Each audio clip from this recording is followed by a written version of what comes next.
Meta, the company that owns Facebook and Instagram, is making a change that could affect what you see in your news feeds and even responses you get from Meta AI. The company said it's not collecting new information, but as Jamie Tucker explains, it's finding new ways to use data that's already being shared. Hearing your Facebook feeds will be more personal, sounds good, but it has nothing to do with seeing fewer ads and more friends.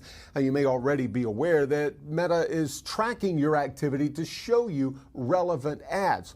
Well, now it's going to use that information to decide what to put in your feeds.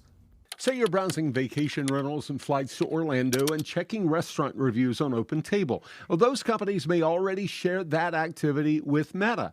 Under the change, Meta could use that information to show more travel content in your Facebook feed, or have Meta AI suggest vacation ideas when you ask for recommendations.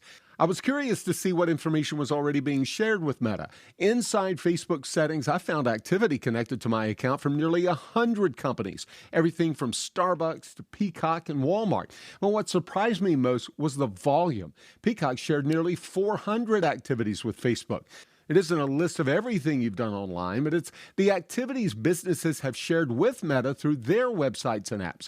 And if you'd rather Facebook and Instagram not use that information to personalize what you see, there is a setting for that. Go to your Facebook settings and tap Accounts Center. Now look for your information and permissions and activity from other businesses. Now look for the option that says, don't allow us to use this activity to show you relevant content. Now, the biggest surprise isn't that Meta wants to use this information. It's discovering how much information other companies are already sharing.